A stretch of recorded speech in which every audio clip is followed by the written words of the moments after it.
Hey, what's going on, everybody? Welcome to the Tim and Shipe Show. This episode of our podcast is brought to you by Bella Freight. Bella Freight is a company that will deliver your large loads. They take them from one end of the country to the other, one state to the next. If you have a delivery that needs to be made, check out Bella Freight. The best way to get a hold of them is through Facebook, and they are ready and willing to get your delivery going. They will pick it up. They will drop it off. They will take it wherever you need it to go. Just check them out, Bella Freight. Find them on Facebook or just do a quick Google search and you will find them. Bella Freight. Check them out. You won't regret it. Hey everyone, in this time of year, you want to make sure that you get the best Christmas holiday picture you can get with you and your family. The Loft at Pex Hall has the best backdrop you can imagine, located on the third floor in Circleville, Ohio, downtown streets.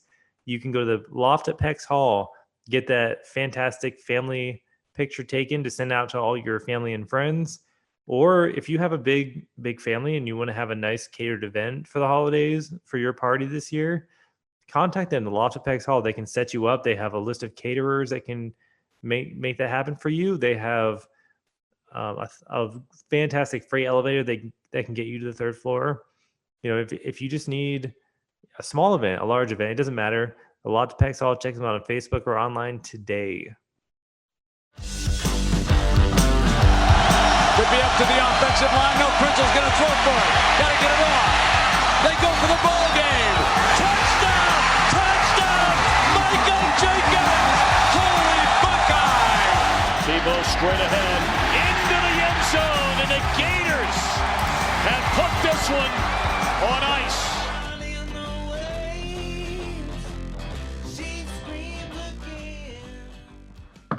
Hello, and welcome to the Tim and Shipe Show. This is a college football podcast. Thank you so much for joining us. We're part of the Press Play Podcast Network, and Tim and I are going to be talking about college football as long as we can. So listen up and hope you enjoy the episode. Tim is an SEC and Florida Gator fan, and I am a Big Ten and Ohio State fan. So we have a lot to talk about and a lot to dissect. What we're going to try to do this week is going to be more of a first impressions of the weekend, what we thought, how things played out in the way we thought they would. I'm going to end up going to Florida. We'll talk more about that later. Just the committee, everything that happened in the weekend, so much to unpack, and we need to just get to it because it's just it's going to be a wild night. So Tim and I were going to talk about the Final Four and everything in between. So Tim Jones, Florida Gators, they look good in some parts, and but they fell a little bit short in the end. What kind of happened there? Yeah, well, just like everyone else, ultimately everybody wants to end up in Florida. You just get to make that happen. You get to make the dream come true. So congratulations to you. Yeah, my wife isn't too excited about it, and not that she doesn't like Florida or the fact of going to Disney. She just said, "There's no way." Well, I don't know if it's just she doesn't like Florida or what, but I did promise her Hawaii on our 10-year anniversary, and instead we're going to end up in Florida in the swamps with our kids at Disney. So it's kind of a bad deal for her. I don't think she's too psyched about it. And I almost feel sorry for you, but not that much. But no, but Florida, you're exactly right. There were ups and downs to this game. I really was frustrated with a lot of things in this game, but also things to be optimistic about as well. So really, I mean, I think the big thing is our defense really struggled in the first half. There were some play calling questions, time management questions. I thought, at the end of the first half, Dan Mullen chooses not to run the clock down. They run another play, they score a touchdown, give Alabama enough time to score again. I get they're using the momentum to keep going, but I also understand why you'd want to let's take some clock. You don't want to allow Alabama's defense to kind of reset and get where they wanted it to be, but you also don't want to give them the ball back with a minute left to go in the second quarter. So it's a lose regardless. Like if they don't score a touchdown because of it, then you're frustrated. If you score a touchdown, then let Alabama score a touchdown, then you're frustrated. So it's I can understand both sides of it, but hindsight was a clear why do we not take more time off. The bright side, I think, was Florida didn't allow a point in the third quarter. They really dominated the third quarter of this game and got back into it and played well. Trask played a great game overall. I mean, he did have a fumble that was frustrating. He has a couple of those plays recently where it's just like he's trying to do too much, I think. And a lot of that goes back to they're not running the ball. They're just period. They're not running the ball. And Mullen has said why? Like it's working without running the ball. It's not effective for them running the ball, so they're not going to try. It's not a good sign when your backup quarterback is your leading rusher in the game with 24 yards. That's where we were in this game. It was all offense through the passing game, and Trask and just another ho-hum 400-yard passing game, 4 total touchdowns. I mean, he had a great game, and honestly, if you look at the numbers between Trask and Mac Jones, they were almost completely identical. They both had 4 touchdowns. They both had over 400 yards, almost the exact same numbers. It's really amazing to see. So really what it comes down to is situational plays where, for example, Florida picks off Mac Jones. The player's going back. He doesn't see the receiver. He comes up and hits him, and he fumbles the ball, and Alabama gets it back, and they end up scoring a touchdown on that play. It's just unbelievable. Yeah. And on the other end, what's that? You didn't even say that he just got lit up. Oh, he got destroyed. Yeah. Oh, he got absolutely crushed. People were questioning if that should have been a targeting. I didn't think it should be clean, man. It was clean. It wasn't. It should have been good, hard hit. Yeah. But he just didn't see the guy. Like he just did not see the guy coming at him and just crushed him. He fumbles the ball. Alabama gets it back. Ends up scoring a touchdown. Yeah. And then Mac Jones, he gives up the ball. Alabama scores another touchdown. Like that's the difference in the game right there. Like it's that kind of weird football type plays where honestly what's exciting about this though is it just shows that a lot of people were saying Florida had no chance in this game, and Florida showed their level of talent. And yes, defensively they're not on the level they've been in previous years, but truthfully, can we say Alabama's that much better? I mean, if it came down to it, difference of a game, Florida had the ball at the end of the game with a chance to win. Yeah, that's the difference. And that's the difference. Like it just was a very, very competitive game. And for, Florida, who has struggled recently over the past, no secret there. They struggled over the last decade. To see the way Dan Mullen has built his team back up, it's encouraging to see that they were not only competing, but to a point where they could have beaten Alabama. And that's what it was. Ultimately, we lose in this. Nobody wants to lose a game, but at least if we're going to lose a game, I want to lose like this. So what, having a little bit of, never mind. I can't think of the phrase, and I hate when I just pause here and try to think of something, but a little bit of sweetness to your loss. What's that like where you feel good about your loss, even though you lost? I don't ever want to lose. Like I'm not excited about losing, but we didn't get blown out. And that's the big thing is that, like I said, I heard all week, all I kept hearing is how we're going to get blown out by this Alabama team who's so much better than us. And I think that Dan Mullen has done such a great job with the offense that it shows we have a good path for the future with this. And I even saw like a meme going around this week, and it was Nick Saban and look on his face, and it was like, this is a Nick Saban look of this is what I have to compete with in the future. Basically, like it showed like Nick Saban's like, crap, I don't want them to be back. Like and I'm not saying he's thinking that exactly, but in general, I think it shows like this team continues to develop. They're going to get better and better. And we have a lot of solid recruits coming in. Obviously, so does Alabama. But I think this shows that we're back on that level at least where we can compete for the first time in a very long time. So. Yeah, I think their offense, like they're so one-dimensional though, man. I mean, I am so impressed with Kyle Trask's release. He throws with velocity, and he puts it on the numbers most of the time. Like he's great. But whenever I looked at 96 points scored in this game, something like that. It was in the 90s. It was 98. 98 points were scored in this game. When I looked at the Big 12 and the years with Baker Mayfield and although they're really powerful offenses in the Big 12, but whenever I looked at them, I thought, boy, that their defense, they're just not playing defense.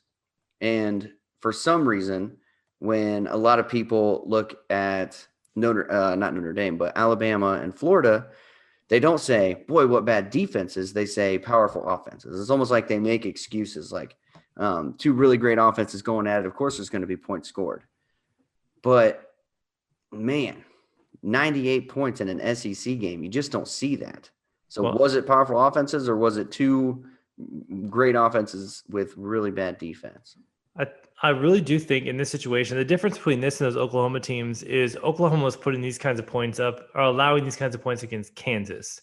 And that's not the same. That's not the fair comparison. Oklahoma was allowing ridiculous points against mediocre teams.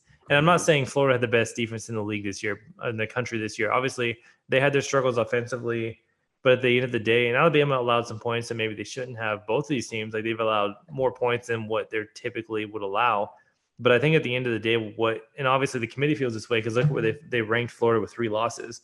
They view these offenses as offenses that cannot be stopped. And I think that's really what it comes down to is, yes, Florida is one-dimensional, whereas Alabama is more balanced. Mm-hmm. Alabama is one of the best running backs in the country this year. Yeah. If Florida just doesn't. But the fact that in spite of that, with the best coach in college football history, he didn't know what to do against Florida. He couldn't stop them either. Like nobody could stop Florida's offense this year. Ironically, the team that did the best job was LSU. Yeah. Which just makes no sense. Like it just, again, that's college football. We talked about that last week. But that just shows like these offenses were just historically good. Yeah. Statistically, against only a conference schedule, reduced games. I mean, I'll go into that later. We talk about more of the Heisman, but you look at the numbers these guys put up this year, just absolutely ridiculous. Yeah. I would say I agree, but I'm going to go on the other side and say I don't think that SEC defenses, I don't think you can say put SEC defenses ahead of every other conference right now. SEC, the defense isn't what it used to be. It wasn't, SEC plays defense, everyone else plays offense. I think even Nick Saban said to win championships anymore, you have to be able to play offense. So it's not the SEC defense that I'm used to, which for me as an Ohio State fan, hoping to play Alabama in the national championship makes me happy, thinking that with weaknesses in the defense, Ohio State might be able to do something. Well, and I'm not defending their defenses at all. I'm just saying their offenses are that good. And so I've been telling you all year that the defense isn't as important as it used to be. That since the playoffs started, the best teams in college football, the ones that have won the national championship, in those games are the ones who can score the points. Yeah. So that's where I'm like, I'm not defending the SEC defenses. I'm saying that these two offenses are at a new level. Yeah. Compared to most of the teams in the country. And I don't think most of the people who know what they're talking about would disagree with me there. Yeah. So with this being a first impression week, and this is our first impression of the last week's being played, I won't talk to you about the great matchup you have coming up in your bowl game. Kind of excited to see. Sounds like Pitts is going to be out, but it does give me hope for Florida because even though I like to give you a hard time, I do root for Florida most of the time. I wasn't really rooting for them Saturday because I didn't want to have to worry about, will Florida be in now that they beat Alabama, blah, blah, blah. So I was just hoping for a good game, which I got. I'm telling you, when I was watching that game, a lot of the times I was like, all right, I'm checking out. Like Florida's not coming back. Florida, they got down by 2 touchdowns. It seemed like every quarter at some point they were down by 2 touchdowns and had to fight and claw their way back and make it a game. And so it was a fun game to watch, really exciting. And but it was weird because at no point during the game I thought Florida's going to win this. It was weird. At no point during the game I thought that. Well, no, I mean, especially when they're down at halftime, right? They were down 35-17. At that point, you're like, oh, this is not looking good. Yeah. Then Florida outscores them 14-0 in the third quarter. And that's when I was like, oh, this game's not over. They have a chance. And then unfortunately they weren't able to. Again, clock management towards the end of the game was in question. Calling that timeout on that 2-point conversion. I was kind of shaking my head there, like, what are you guys doing? Like, you need that timeout. And that's really honestly, that may have been the difference in the game at the end. So the defense at that point did what they had to do. They got a 3-and-out against Alabama's offense, which is unheard of this year. Yeah. Almost no team in this whole season has been able to do that, period, especially at the end of the game. So, and I'm going to say, now I know you and I actually talked about this Saturday, but I think this is 2 weeks in a row where Dan Mullen has butchered time management.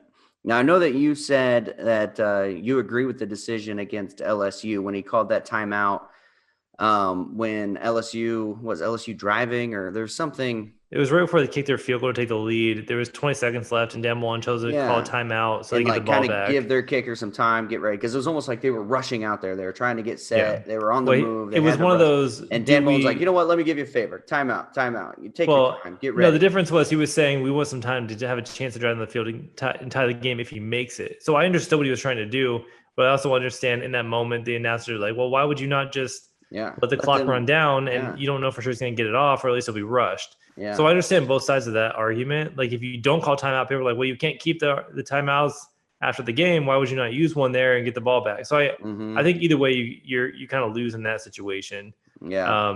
And that's just kind of the same case here. Yeah. So it's one of those, like, either way if it doesn't work, you're questioned. If it does work, you're the hero. Exactly.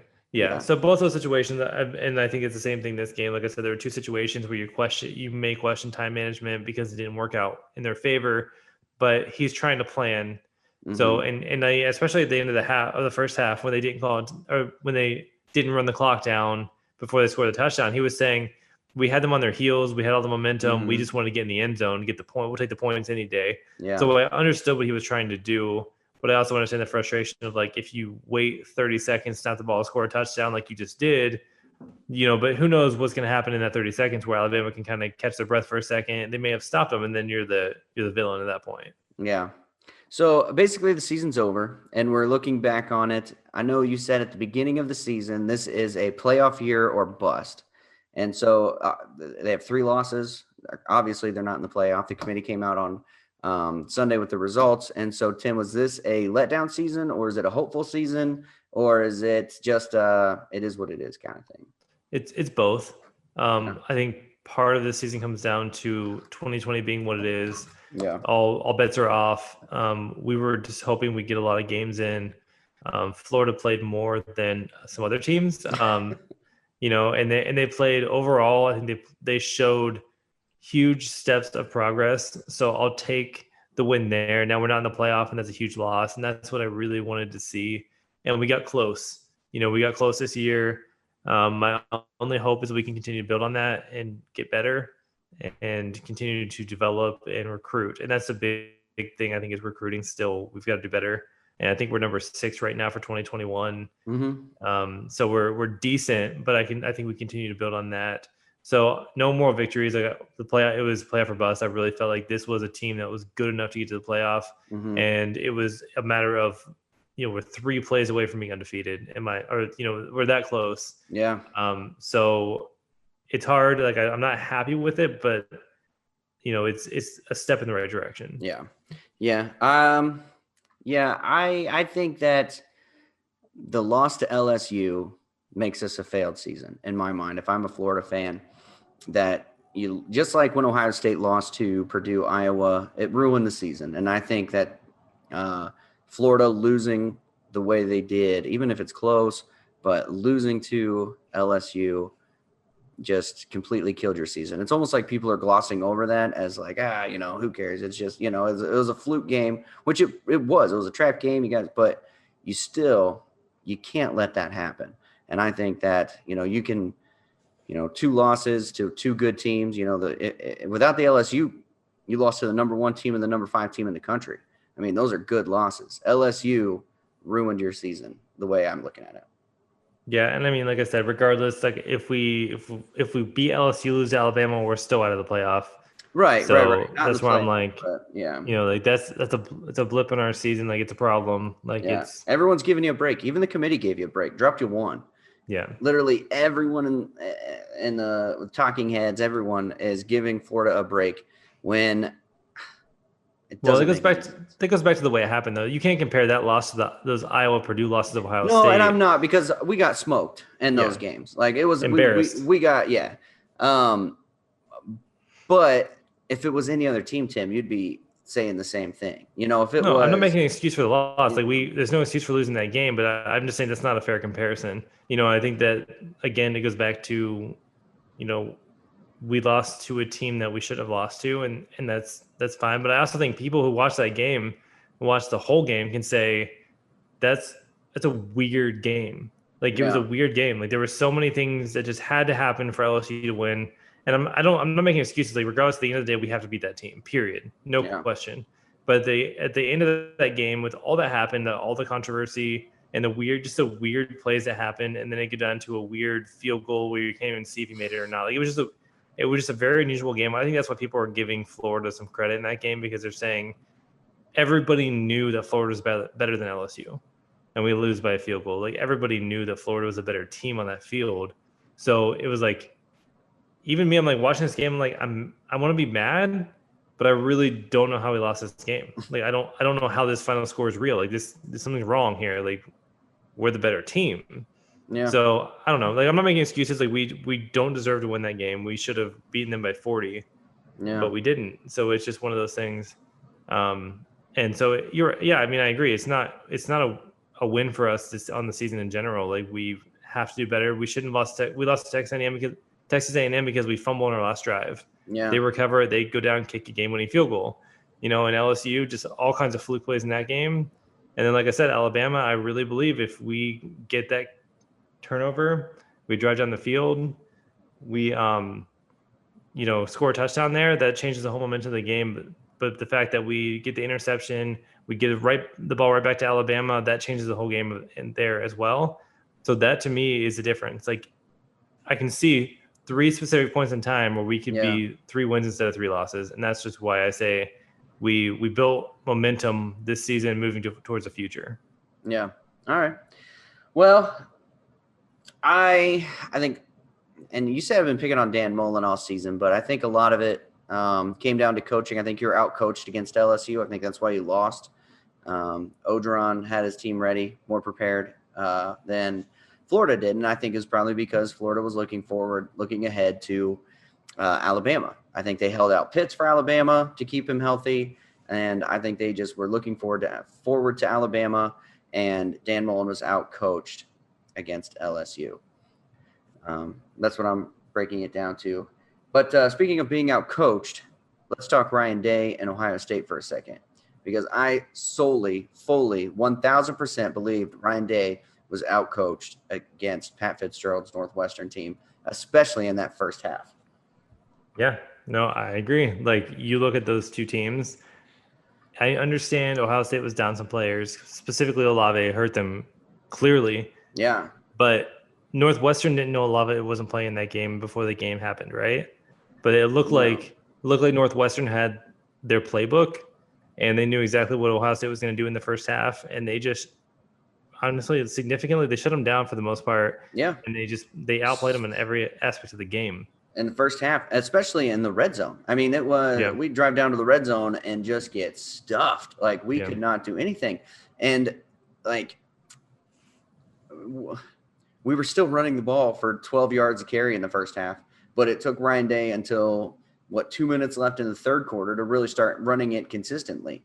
Like I think it was a pride thing, maybe. Like, I am going to pass the ball on you. Yeah. I will get passing yards with my quarterback against your defense. You just watch and see. And he couldn't. Over and over and over again. Justin Fields was under pressure. He didn't look like himself. His thumb thing, that happened late in the fourth, so that's not an excuse for the first half. Yeah. Like, Justin Fields just did not have his best game. Not only did he not have his best game, he had his absolute worst game on Saturday, where he just did not look like the normal Justin Fields. And I keep asking myself, what is different from last year to this year? Because last year, no matter who we played Clemson, looked awesome. Played Michigan, looked awesome. Played anybody, the dude was dominant. And this is 2 out of the 3 games he's played lately. He has looked out of sorts. And I just can't figure out what's going on. Yeah, no, I agree. And you're not the only one saying that. And I'm not the only one saying that. Yeah. This guy, since from the Indiana game on, has not been the same player. His numbers haven't been the same. His completion percentage hasn't been the same. He went from like record-breaking completions to good, but not great. Just and it's an average quarterback. It looks like his confidence was shot against Indiana. He threw 3 interceptions, which, granted, not all those were his fault. Right. But it's like he has not been the same guy since that game. No. And in the first half, he was getting Julian Fleming involved, trying to build confidence, I feel like. But then in the second half, his passes were telegraphed. He was going to Garrett Wilson every single throw. It was the only receiver he trusted, and he telegraphed every single pass, and it led to the interception in the end zone, which was a freak interception. But still, it was because he stared him down the entire time. Yeah. If you do that, you're going to get intercepted. Like, he just – well, and that was one of the best interceptions I've ever seen. my goodness, yes. Unbelievable. The one-handed grab at the peak of his jump, just unbelievable catch. But you're right. Like, he set the defender up to be in position to make that play. Right. And don't get me wrong, this is no knock on Northwestern, because I give them full credit. Like, I really believe Pat Fitzgerald outcoached Ohio State. His staff, him and his staff, they outcoached him. They were better prepared, and they knew what we were doing. Like you said, it was almost like they had our playbook. Like, they knew what we were doing every single time in every situation.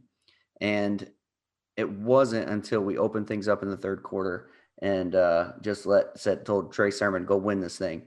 And he did. And it wasn't. Yeah. Go ahead. Sorry, I was going to say, I think the reason Ohio State pulled off this win is because they, as a program, were 2 levels above Northwestern with their talent. Yeah. I mean, that's what it comes down to for me. Is I understand Ohio State was down a decent amount of players, 23 or whatever the number was. And 2 coaches. Let's not forget that the wide receiver coach, Brian Hartline, who's probably, and I mean, obviously I'm a little biased, but I think he's the best wide receiver coach in the country. And he was out this game. And so he wasn't able to coach up his guys on the sidelines when, you saw that Jameson Williams, number 6, made that bad play where he was supposed to continue on to the sidelines, but cut it up, and Justin Fields threw that one interception. Yeah. So you could see that he wasn't able to coach up his wide receivers on the sidelines. And I think that hurt a lot too. So missing Olave and Brian Hartline, I think, were our 2 biggest losses. I mean, I get that, but the level of talent between these 2 programs. Remember, this Northwestern team won 3 games last year, and they made significant improvements. Their defense was so much better than they were last year, and I get that. But the bottom line is Ohio State's talent, the level of depth on this team, there's no excuse. There's no excuse to be in competition with this Northwestern team. Everybody knows how much better Ohio State is than Northwestern. And to allow them to be competitive in this game, if they play, a lot of much better teams in college football, this is not even a game. Ohio State would have lost. Yeah.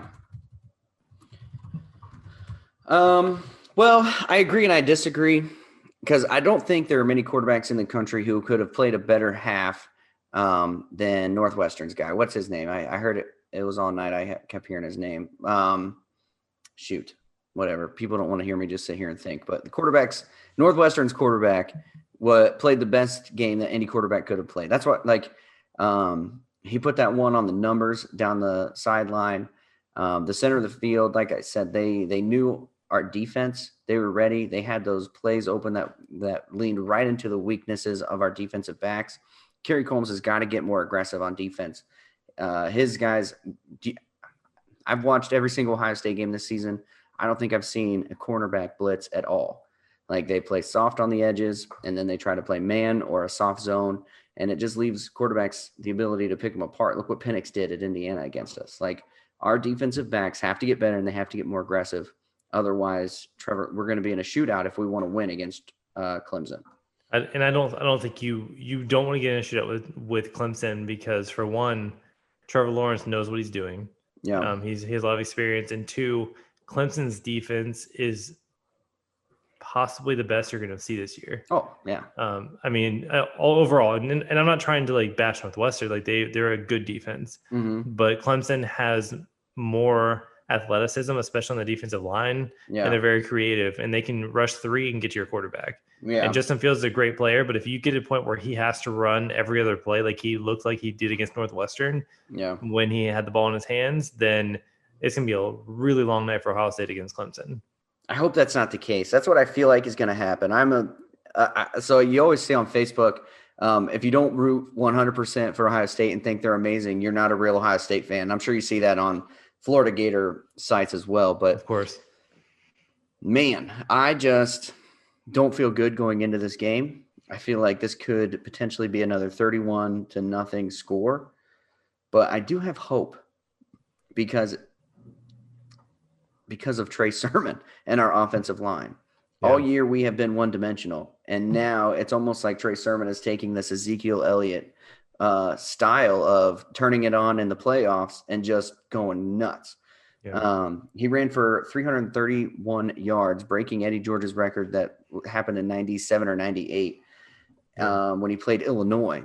This was in a championship game. He ran for 331 yards, 60 in the first half and over 270 in the second half. Like, he just went off. He couldn't be stopped. And it wasn't that there were just open holes and bad defense. He was breaking tackles, stiff arming, running over people, jumping over people.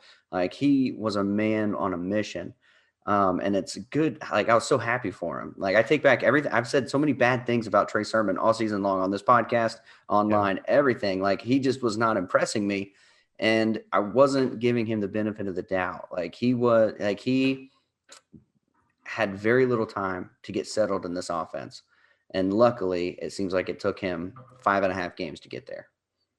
Yeah. I mean, and I don't know what Ohio State's offense will be against Clemson. Yeah. The biggest concern when I look at Ohio State versus Clemson is their defense. Specifically, Ohio State's linebackers are very talented, but their defensive line at times has given too much time to the quarterbacks of the other teams, and their secondary is very questionable. Yeah. Ohio State can't get pressure with just a 4-man rush, it seems. Right. If it's a 4-man rush, the quarterback has all day to pick you apart.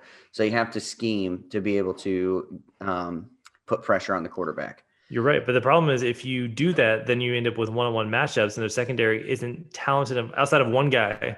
They're talented. Their defense secondary doesn't seem talented enough to be able to match up one-on-one, and they allow big plays down the sideline. Yeah. My hope is, again, that it took 6 games for them to get in the groove, because they looked better this week than they have all season. This past week, they forced 3 interceptions. They looked really good. Now, I know the quarterback wide receivers are miles away from the quarterback wide receivers of Clemson.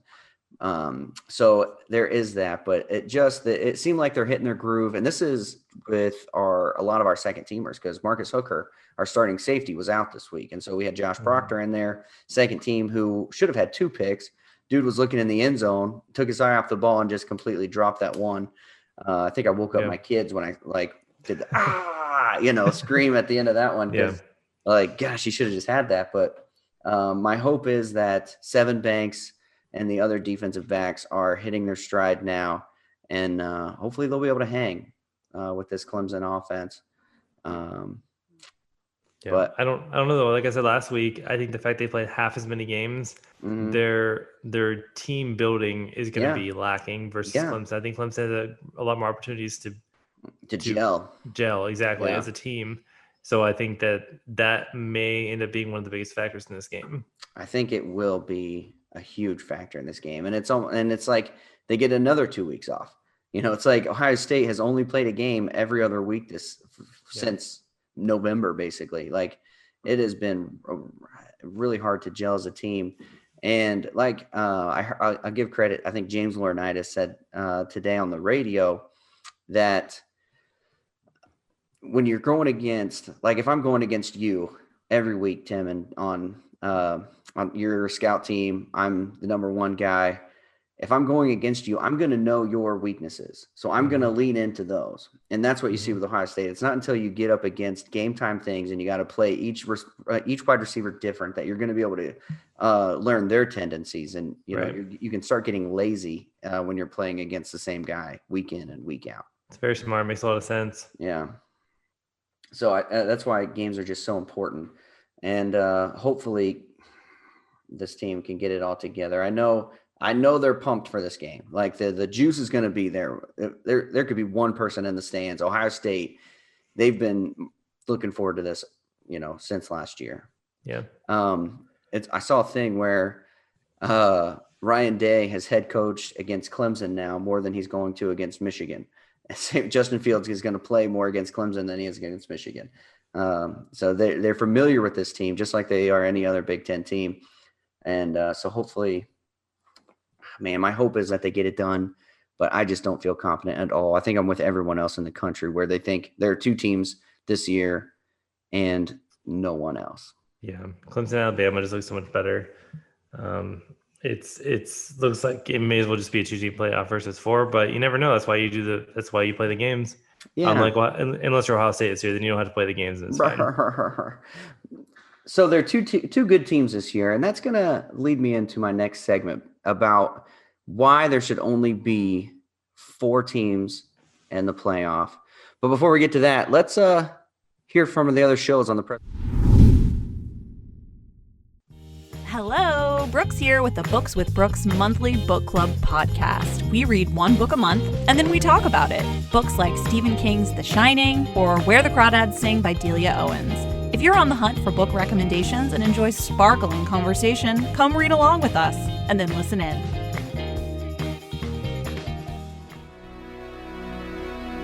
Hey everybody, it's Sam Amico from Cavs on the Break NBA podcast. Be sure to give us a listen for all your Cleveland Cavaliers recaps, analysis, breakdowns, draft talk, free agency. The list goes on and on. Give us a listen, Cavs on the Break NBA podcast.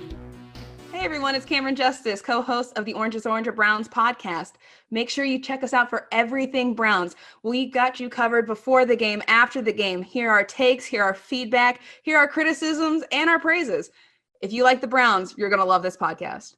I'm Dennis Maniloff, co-host along with the roadman Kenny Rhoda of the Next Man Up podcast, part of the Press Play Podcast Network.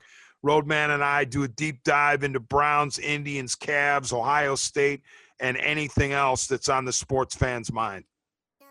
Hey, it's JD from the Hyman Podcast. Using a narrative storytelling approach, the Hyman Podcast was created to start conversations that need to be human.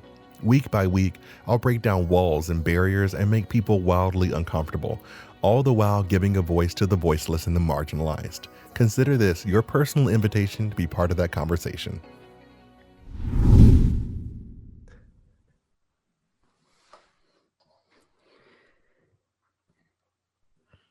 All right, welcome back, folks. I hope you enjoyed that, and I hope you check out those other shows. There's some really good ones out there. Books with Brooks, Orange is Oranger, a lot of good podcasts out there, especially on the Press Play Podcast Network. We hope you check them out.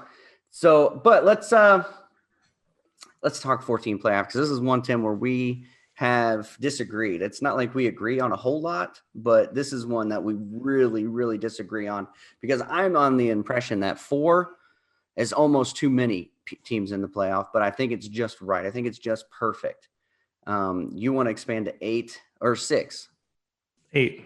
8? Yeah. Why?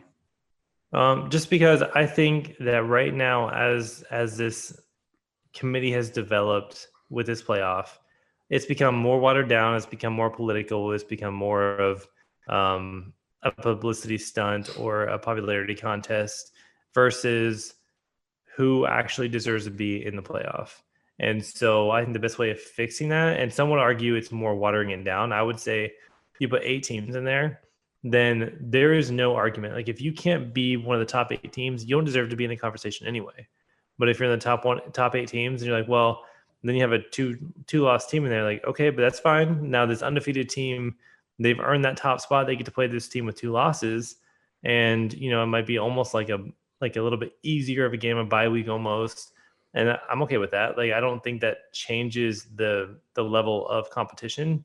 I just think it levels the playing field as far as you're saying these non-Power 5 or maybe these teams with the weaker schedule, aka this year, I think Ohio State, for example. I don't disagree that Ohio State deserves to be in the playoffs, but I think there's other teams who deserve to have their argument heard for why they should be in as well. So, and obviously this isn't a different year. This year is so much different than any other year. But at this point, it's so like expected. I don't think anybody was surprised by the 4 teams in. Obviously, you were not, Shipe, but I think in general people were not surprised. And that's where it's like almost like, well, the BCS could have predicted the top 4 teams without making a popularity contest or about who's going to bring in the most ratings. And that to me is what it's come down to for this committee. Okay. I understand your argument, but I do think, so I have 4 reasons, and I want to write an article about this because I'm pretty passionate about it. And part of right now, I think it's fine just the way it is. I think it can improve and get better. And it may open the door to 6 teams, but it has to stop there. So here's one reason. So you lose urgency week to week. What makes college football great is that it is a must-win almost every week. When it was the BCS era, you couldn't lose a game, or there's a really good chance you weren't getting into the playoff. We're getting into the conference and getting into the championship game.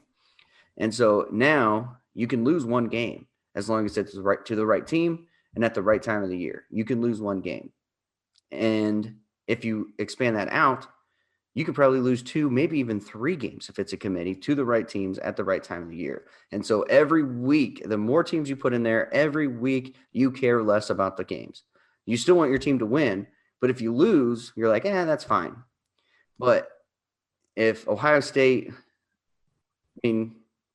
loses, I wouldn't care as much. So one, you water it down. So I think fans lose there because week in and week out. Like, I would love more football, but I want more quality football. Like, I don't want these lackluster games. Here would be my response to that. Which is more important, quality of games, as quality of schedule, or undefeated? Which is more important to you? Because the teams such as Cincinnati, who went undefeated this year, is their strength of schedule more valuable than Notre Dame, who lost in the conference championship?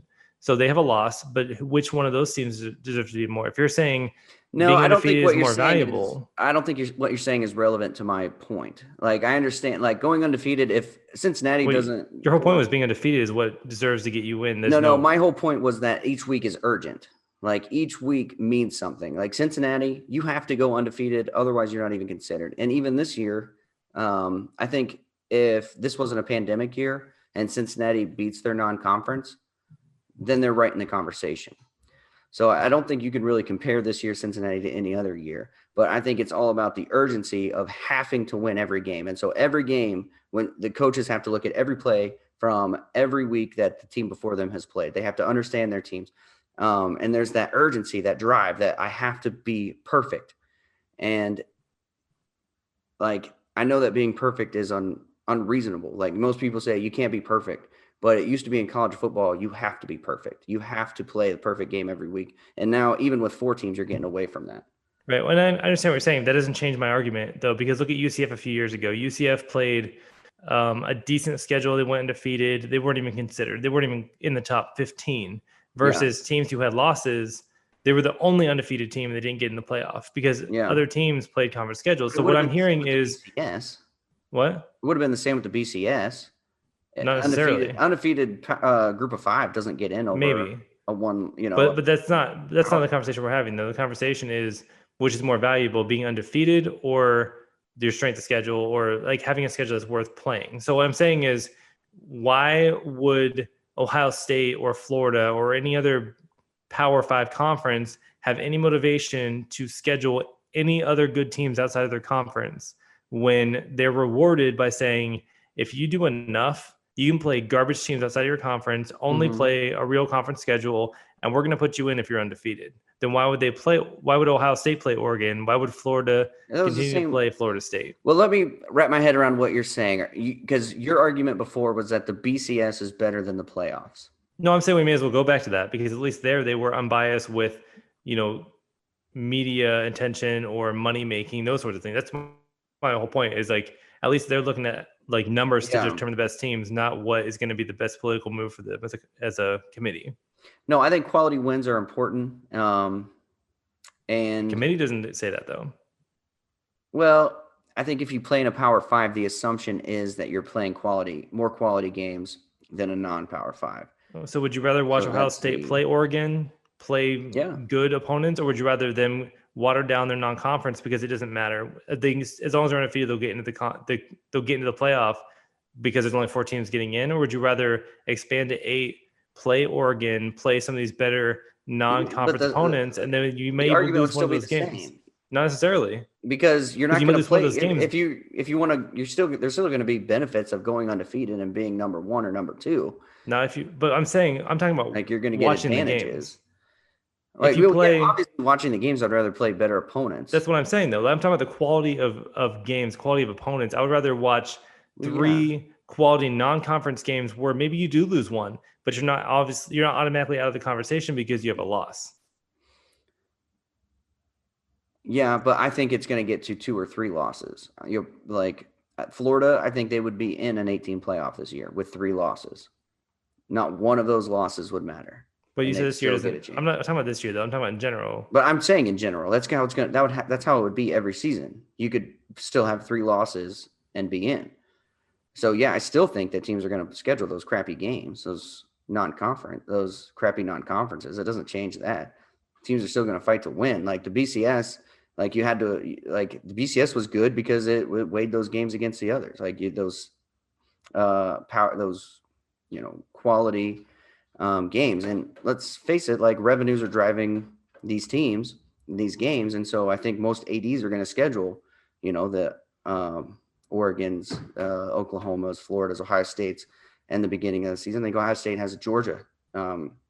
We still schedule those tough games because of TV revenues, because of the money that it brings in. Well, they're trying I to think change they'll that though, still get because them. they're understanding the playoff brings in more money than those individual games would. So they're saying, why would we continue to schedule these big time non-conference if it hurts us at the end? Because if we end up losing one of those games, I'm taking the gamble. I'm not going to take that chance if I know I can play 3 garbage teams non-conference and then just play a conference schedule. If I go undefeated, I'm automatically in. You're gonna get that even more with an 18 playoff because you can play even weaker teams. You could. See, I disagree. even with Like an I think it gives you 18 playoff, motivation to get in, get higher seedings. They're still going to seat you high. We've seen you're going to get seated in the top 4 if you play garbage. So what's going to make you think you're not? Who's in the top 4 by playing garbage? I think Ohio State has the most garbage schedule in the country. No, look at the years past though, Tim. When you look at Florida State when they got in, when you look at Oklahoma when they got in, these teams have played garbage schedules and gotten in the top 4. Notre Dame when they got in and got smoked a few years back, like that. The reason we're having this conversation is because in the years past, teams have played bad teams in the beginning of the season and still gotten in the playoff. And so why would you not just keep doing that when there's 8? Still guarantee yourself probably home field advantage when there's 8. See, I disagree. I think strength of schedule has been a big part of the conversation, though. It's been a big part of we have a great strength of schedule. Cincinnati's undefeated. They don't have a great strength of schedule, so they're not in. They have a terrible strength of schedule. They're not playing good opponents. Yeah, so I think that's where I think the group of 5 needs to have their own playoff, have their own thing. Like, why are they? Well, that's a whole different conversation. Yeah, but I think that's where if you do a an 18 playoff, you put stipulations in there potentially where it's like if there's an undefeated group of 5, they get in. Yeah, you're not gonna do undefeated group of 5, they get in, and it doesn't matter who you play. So your argument doesn't hold water. So I disagree. I totally disagree. That's what I'm saying. It's like why should and with a 14 playoff, what motivation is there to play good teams?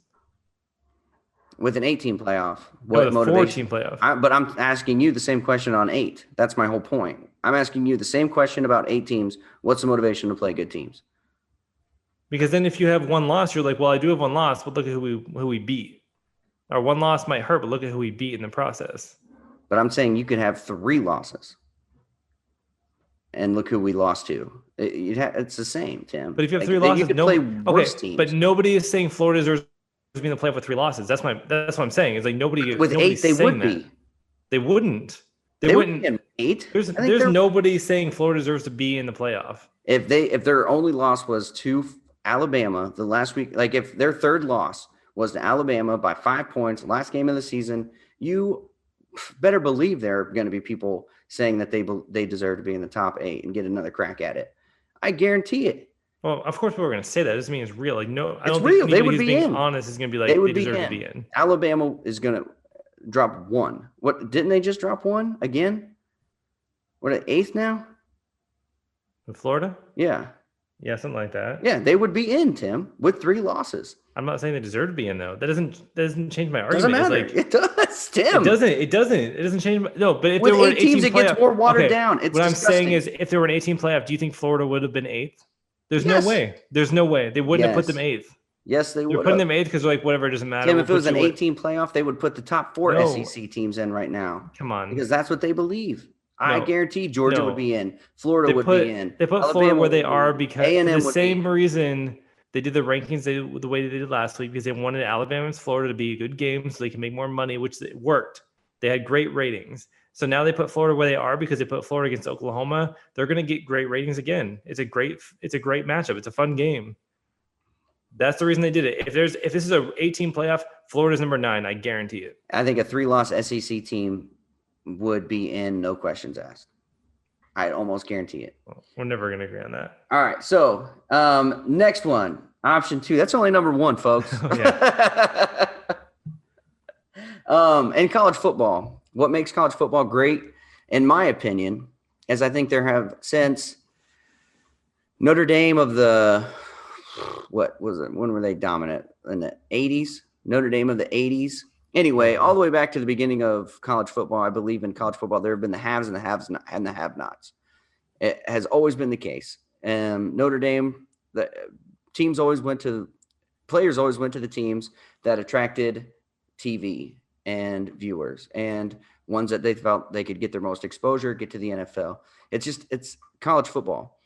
And with 4 teams, you have that. You have the haves and you have the have-nots. And so I think the fans would kind of lose with this 18 playoff because you wouldn't have that pressure of, okay, what makes Clemson good? They've only been good for 10 years. What makes Clemson good right now, Tim? They have one of the best coaches in college football. Yeah, they have one of the best coaches. What makes Alabama good? Before Nick Saban, they weren't good. They were bad for like 5 years. They've been good for a very long time. Yeah, but they had a really bad slump right before Nick Saban got there. And so coaching and the urgency to find coaches, and if you want to be in the top 4, then win your games. If you want to be in the top 4, then change the game. I remember I watched a documentary about what team? I think it was Florida State. They were the first team to get a strength and conditioning coach, if I'm remembering. I think it was Florida State. I could be wrong. No, Miami. One of them. Anyway, they were the first team to get a strength and conditioning coach. Everyone thought before that being strong slowed you down and made you slow. It's got to be Miami. Yeah. And then one team came along and said, you know what, let's get our team stronger and faster. And they came along and dominated for years. And so it's people. And then Urban Meyer came in with the spread offense, who people had to adjust and couldn't figure out. And he always kept people moving. And so there are coaches who come in who can make your team, make your program one of the haves. And so I think teams and fans lose out if there's an 18 playoff, because you can be one of the have-nots and still get in. Like, it just makes it'll make college football sloppier. Don't you think being one of the have-nots, becoming one of the haves, is a win? Because you just haven't earned it. You just argued against your whole point, though. You're saying Clemson has been good for 10 years, so they're not a have. They're a have-not who became a have. I guess let me clarify a little bit. The ingenuity, you lose that drive to be better, to come up with something new, to be the next big thing. Like, college football will lose out. Like capitalism is great because you have this drive to create the next new thing, the next big thing. And right now with college football, you have that capitalism mentality. Like, if you put in work, if you put in facilities, if you do these things, then you're going to be a good team. And if you have that ingenuity, that creativity, then you're going to be there. And with this 18 playoff, you're going to lose that because there's going to be, excuses and exposure to teams that haven't earned it. But only if you're in a Power 5, because you said yourself, Group 5 needs to have their own playoff. Yeah. There's no point in them even playing these games because they have no shot. Well, Group of 5 has kind of become like a training zone for the Power 5, coaching wise. Like, the Power 5 will hire from the Group of 5 if they see that ingenuity, if they see that cleverness, if they see that recruiting. If the coaches have that it factor, then it's kind of like the Group of 5 has kind of become the training zone, the minor leagues of coaching and the coaching carousel. But do you want minor leagues? Do you want the best teams in college football playing in the playoff? Because that's where teams. Because you don't have a chance of having a Group of 5 team in a 14 playoff, 18 playoff. You do. That's when you get those upsets. You have potential for a team like Cincinnati, who early in the season you were saying they're one of the best teams in college football. Now they get a chance to show that. They get a chance to play against an Ohio State or a Notre Dame or a Clemson or an Alabama and prove they're one of the best teams. We'll never see that in this era. Yeah, and I'm fine with that because I don't want 3-loss Power 5 teams getting in. So you also don't want undefeated. You don't want undefeated. Yeah, I'm willing to sacrifice Group even of 5. Even if the best teams in college football, you don't care. Nope, because I don't want to see 4 SEC teams with one of them with 3 losses, 2 losses get in over those guys or be ranked higher than those guys and get the benefit of the doubt over those guys. I'm willing to sacrifice a Power 5 who's good for 1 year, rather than letting in teams that aren't deserving. Well, and I'd rather have the best teams in college football get in, even if that means a 2-loss SEC team gets to play in a playoff against an undefeated Ohio State. Let's do that. Let's see what happens. See who the best team really is. What's the problem with that? Well, because Tim, you already said before this whole thing started that there are only 2 good teams right now in college football. Okay, so Since the prove it. beginning of the college football playoffs, how many good games have there been? In the playoffs? Yeah, There have been some very good games in the 3. playoffs. 3 good games in the playoffs since it started. Do you think that's because there's 4? Or do you think that's because we need to expand it to 8? No, because there's only 2 good teams usually most years in college football. You expand it to 8, you get more blowouts, you get closer games, but the 2 on top are going to stay on top. Are you sure What- about that? what do you Or is want? that because we're only picking the top 4 popular teams and not giving anybody else a chance? Well, You don't know. I'm sure. I mean, obviously I can't. What about that foretell, UCF team? You don't but- think the UCF team had a No. chance to compete against the top teams that year? What they barely beat Auburn that year in the bowl game. They beat Auburn was a really and good it was team that year, good. though. Yeah, they were good, but they weren't better than the top 2 teams that Auburn year. was saying they should have been in the playoff that year, though. That's what I'm saying. It's like they should have they- had a chance. They weren't good enough. They got They- beat at the end of the season. They got beat, so they weren't good enough to compete. We've had 3 good games. 2 of those games were with Ohio State, Alabama, Ohio State, Clemson, Ohio State, and then the national championship against Alabama and Clemson. That's it. Those are the 3 good games we've had this entire playoff since 2014, and everything else has been a bore. And so, what you want to create 4 other games of boringness? I don't think it'd be boring. I disagree. I think it would Boring. make it a much more interesting playing field if you expand to 8. I don't think it makes it more boring. I think it makes it more interesting. Be boring. You would maybe 1 year get like a Cinderella team who shouldn't be there, who wouldn't have been there, but you may get that every once in a while, but it's not going to be the norm. I disagree completely. It's not going to be the norm. Also, number 4, my last point, I think players lose. If you expand it, you're doing it just for the fans. You're not taking the players into the account at all. They're facing injury, they're facing career loss, financial stability for the rest of their life loss. You create more games, you create more wear and tear on players who already are putting themselves on the line for an unpaid gig. So Disagree again because they're already playing these games. They're already playing these New Year's games. What's the difference if it's a playoff or not? They're already playing these games. No, but it would take potentially 3 more games for one team if you're going all the way to the championship. No, because they're game. saying if you expand to 8, you just do away with one other game during the season to allow that, or maybe 2 other games potentially is what they talked about. So they would shorten the regular season and make these playoff games. What's wrong with that? Shorten the regular season. Yeah, So I wouldn't get to see Ohio State against the Big 12 team, Big 10 teams. you wouldn't get to see Ohio State against University of Ohio or Bowling Green. I'm sure you're not going to cry about that. So too then much. you're losing out. Those other teams are losing out on that financial stability because Ohio State, we pay those teams to play them. Better that than saying these subdivision teams need their own playoff. Well, yeah, they do need their own playoff. Well, it's better to say let's give them a chance to make the big playoff where they actually make some money. I promise you, They're they'd not rather have going to. playoff money than they would have. One team every year might make the group of 8. I bet you if you ask them, they would rather have that chance. Not if you're asking the ADs or not. If you're asking the players in that moment, yes. But Well, if I'm you're saying asking the school long term, no. Give up That's short-sighted thinking. One rather game than a big season picture. or a chance to make the playoff. I think most 1 million. I mean, what are they? $500,000. $500,000 usually. Yeah, like if I'm an AD, I'm taking that over a roll the dice. Not even a roll the dice. It's like a roll of like 50 dice, and all of them have to be snake eyes. Like that's the odds of a non-conference, of a group of 5 getting into even if there's 8 teams. And what do they have Cincinnati ranked this year? They're like 8th or 9th. They'd be on the edge too. They'd probably put in 4 SEC teams over over Cincinnati right now. No. Yeah, they would.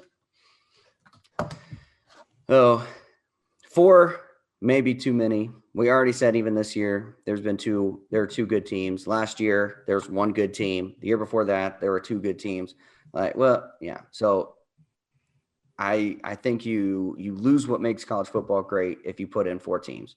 No. if you put in 4 more teams. You on top. create interesting storylines and matchups that make it different. I don't think it's You bad. would. It's I just think different. you would create that, but it wouldn't be for the betterment of college football. It'd be betterment for the fans of those teams, but not the overall betterment of college football. I don't think we're ever going to agree on this. We never have. We never will. No, you just keep being wrong. I don't know. You just so I don't know if you saw Dabo. He's been just dumping the fuel on the fire for Ohio State. Not that they needed any more after last year, but Dabo Swinney came out. Not Dabo Swinney didn't come out today, but the coaches poll came out today, and the lowest that most people had Ohio State was 5th. I think Nick Saban had Ohio State at 5, right outside the playoff. But Dabo Swinney dropped Ohio State all the way down to 11. Just a complete troll move. And I don't know why you do this to the team that you're going to play. Obviously, this is going to come out. He knows this is going to come out, right? I don't know. Do they have to show it? Like, do they have to release that? I don't know what the rules are for this. I imagine if it was released this week, it's probably released every week. It just doesn't – nobody really reports on it because the coaches poll is very insignificant most times. Yeah. Like the coaches poll means literally nothing. Same with the AP poll. It doesn't mean anything. So I guess AP means something at the beginning of the year because that's where people are ranked. And that's what the committee goes off of. But the coaches poll literally means nothing. And so I think it is. I mean, why would it be reported just this week and none of the others? I don't know. Anyway, Dabo came out, Ohio State's 11th. And he's just getting exhausting this year. I used to really like Dabo Swinney, and I just don't anymore. I don't feel like you ever liked Dabo Swinney, but I did. You don't remember me saying like, man, how is he so likable? Like, he is just such a likable guy. I still think he's likable. I think you're mad because he's attacking your team. I think he's just frustrated. Like, I get the frustration of like, what the heck? We played twice as many games as these guys. They play an extremely weak schedule, and you can't argue that. They played an extremely weak schedule this year. And because people feel sorry for them, and they're saying at the beginning of the season we had high hopes for this team, we're automatically going to assume that they're the best team one of the best teams in the country. And he's like, why are we giving the benefit of the doubt? They didn't earn this. They're giving them this based on reputation and not on what they've earned. And I don't disagree with that. If shoes on the other foot, does Dabo fight for Clemson to be in and believe that they deserve it? Probably. Yeah, it's just natural. Like, of course. So he's crying about something that he would be doing the exact same thing. He's not crying. He's making a clear statement. He's been crying about it. You call it crying. It's shoes on the foot. If it's Ohio State that's in that position, I absolutely do. You're not going to call it crying. You're going to call it making a statement because you agree with what he's saying. No, but he's been crying about it, of course. But if it was an Ohio State talking about Clemson, you wouldn't call it crying. You would call it making a stand, and you would have different words to make it fit your agenda. That's my point. Is like you call it crying because you don't like what he's saying. Well, but maybe I don't like what he's saying because I think Ohio State, anybody who is intellectually honest with themselves would say that Ohio State is one of the best 4 teams. I don't think Ohio State is one of the best 4 teams, except by default. By the fact that the other teams around them haven't won enough games to earn it. Not because Ohio State's one of the best teams. I think they've gotten let in because they only played 6 games. If they played Illinois and Michigan and Maryland and beat I already told you I thought they'd lose to Maryland. They're not even in the conversation anymore. They're not going to lose to Maryland. You don't know that because they didn't get to play. This is Ohio State, what they've done. We talked about this last week. This is what they've done. You don't play the games. You can't be like automatic W's. That's not how the game works. I understand, but they were automatic W's. No, they're not. I hear what you're saying, that they're not because we just don't know, but you know. In your mind, Ohio State's already 9-0, but that's not how it works. And that's what Dabo's saying. Understand. Is like, I understand. You don't I understand play what you're saying, games, but you're giving them the benefit of the doubt, but you don't know. But if the shoe's on the other foot, Dabo's fighting the same fight, and he would believe that his team was deserving too. So the difference is Clemson played Notre Dame without 2 of the best players on their team, and they lost. Yeah, and you didn't hear him crying about that because they played the game. They could have been like, "Oh, we have too many players that are out. We can't." He didn't have to cry about that because everyone else was saying what he was thinking. You say what you want about it, but he doesn't have to cry about They that. could have said we can't play this game. They could have. Yeah. They could have made. Ohio State could have said that we can't play this game. Like we played without 22 players, not just our two best. Conference championship. You really think they're not going to give the conference championship game? But still, we played without 22 players and still won. But you realize 2 players and lost. They had more than 2 players. I'm saying their best 2 players. Yeah. 2 of their best players. But I'm saying you can't be like, well, Ohio State could have. Ohio State's not going to cancel their conference championship game. What I'm saying is Clemson was in that position where they could have been like, we won't play this game in the middle of the season. It wouldn't have hurt anything for them. It wouldn't have hurt Clemson's chance of getting the playoff. They could have said, we're not playing this game against Notre Dame, realizing they had a chance to lose without 2 of their best players. And there have been a lot of teams, I think, that have done that. That's what I'm saying. Clemson could have been that team. Clemson could have been that team. They said, we're going to play this game regardless. Yeah. So you can say he's crying about not playing enough, about what happened to Ohio State. He's not crying about it. He's frustrated because he said, we played, being in that situation, we could have been like, oh, we can't do it. And they did it anyway. And so he's frustrated with the Big. I don't even think this is specifically against Ohio State. I think he's trying to push against the Big Ten for their terrible decision making and how they keep changing their protocols and their rules to fit Ohio State to help them do better and give them an advantage. But why put Ohio State at 11? To send a They're message. They're clearly better than Iowa State. They're clearly better than all those teams. But he's attacking the Big Ten. Every other coach puts them top 5. So why put Ohio State at 11? Because of the Big Ten. Because he's saying, I don't know what you guys are. Because you didn't play the games. And then when you did play the games, the conference changed the rules to give you the benefit, to give you an advantage by saying you don't have to play as many games in the conference championship. Oh, actually, the protocol changed. You don't have to sit out as many games as you test positive anymore. So you get actually play against Clemson. You're telling me this is going to happen time and time again to benefit Ohio State? The Big Ten has butchered everything. They're a joke. Well, and that gives Dabo Swinney his Kevin Warren has to go. Kevin Warren has to go. I agree, but no doubt about it. I think that's what Dabo's trying to say. I don't think he's specifically targeting Ohio State. I think he's sending a message to the Big Ten through Ohio State. Because nobody else is relevant in the conference. Who else is going to be like, well, I don't know if you noticed, but I bumped Michigan to 45th instead of 43rd. Yeah, Kevin Warren, he should have been pushing for Indiana to be in a bowl game, like a power, like they're 6-1, number 2 in the conference, and they're not in like a New Year's Six. Like no. Kevin Warren should have been pushing, politicking, doing whatever he could to get him there. Jim Delaney would have been. I can guarantee you that, his predecessor. But Kevin Warren is. Did you see the field at the Ohio State game? Yeah, it's actually the Colts field. It was the Colts, Cowboys. Like, you're not even going to change the field? Like, what a joke of a person. What a joke of a conference right now. Ohio State, jump ship, especially if Kevin Warren's back next year. Jump ship. Yeah, it's a mess. Go independent. So, anyway, Tim, any closing thoughts? Yeah, anything you'd like to add before we wrap up this week, and then we'll go on. And next week we will do more of a breakdown: Clemson, Ohio State, Florida, Oklahoma. But until then, Tim, what are your final thoughts? Oh man, the best news of the week. You have to be so excited about this. The Big Ten is back for college football next year. It's not just Ohio State anymore because Brett Bielema is officially back in the Big Ten. So he is the new coach of the University of Illinois. You better watch out, man. Illinois is the up-and-coming team in the Big Ten this year. Brett Bielema. Kiffin's Corner. We should do like Bielema's basement next year. Where we just like I love it. Bottom dwellers of the Big Ten with Brett Bielema. Bielema's basement. It. I just love how that made news this week. Is like Bielema back in the that's right. Who? Coming home to the Big Ten. Love it.